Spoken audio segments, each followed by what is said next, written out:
It's coming, ready or not, says Labor.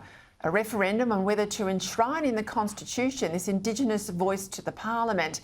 And according to Indigenous Affairs Minister Linda Burney today, we are meant to approve it all without knowing any of the detail of what the voice would look like and how it might work. In the Australian newspaper, Burney says, quote, "It's really important that the question be about whether there should be a voice, not about what sort of voice it should be. But how can people know what they're voting for if there's none of the detail on what it might be?" Burney says she wants to avoid the fate of the 1999 Republican referendum, which she claims failed because the debate was around the model, not whether or not we should be a republic. But that's surely the whole point. How do you decide whether you're for something if you don't know exactly what that something will be?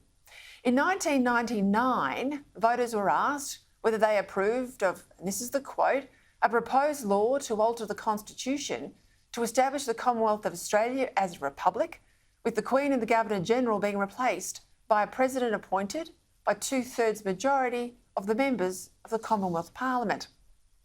That's what a proper referendum question looks like, with all the proposed changes to the Constitution specified in their entirety in the referendum legislation that had gone through the Parliament. Before we voted, Australians were told that there would be a committee to canvass possible nominees for a president who could not be, we were told also, not members of any political party. We were told that the Prime Minister and the Leader of the Opposition would nominate a candidate who would then be affirmed by a supermajority of MPs and senators. Australians knew that the President would have the same powers as the Governor-General has now, and that the new President could be removed by the Prime Minister. It wasn't a hard change to understand, and yet it was precisely spelt out so that voters would know what they were getting if they said yes in sufficient numbers. Now, as it turned out, the Republic proposal failed to get a majority in any state, and overall went down 55 to 45%. Ever since then, Republican activists have wanted a two-step process. First, ask people if they're in favour of a republic in principle to avoid the argument about whether the people or the politicians should choose the president. And only then ask the question that matters on the Constitution: what sort of republic exactly might we have? Now, frankly, it's a dishonest way to proceed, but that's exactly what Linda Burney is proposing on this voice. First, enshrine a voice in the Constitution, but only then decide exactly what the voice should be.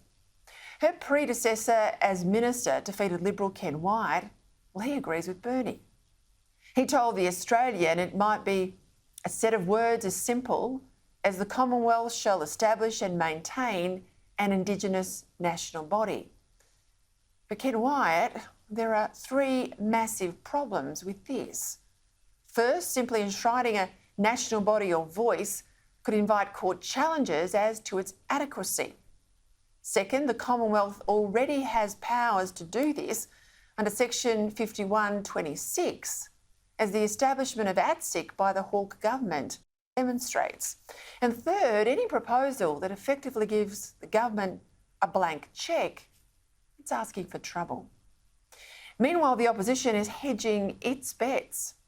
Liberal Indigenous Affairs spokesman Julian Leeser said today, "I'm not going to answer a hypothetical question when we still haven't seen any detail from Labor."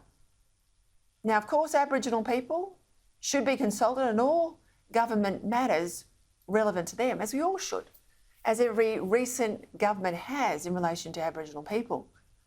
But why should there be a special voice to the Parliament for Aboriginal people and no one else? Especially now we've got 11 individual Indigenous voices in the Parliament. Indeed, Indigenous people in the Parliament are now proportionately overrepresented. And especially when an Indigenous voice would mean creating a race-based electoral roll to establish a race-based body to consider laws on the basis of their impact on just one race alone. How is this not a form of racism? Of dividing people by race, even if it's what lots of Aboriginal activists want us to do. First-time frontbencher Julian Leeser might have had an open mind, he says, on this, but I don't think many other Liberals do. It's a bad idea, and the sooner the coalition opposes it in principle, the better.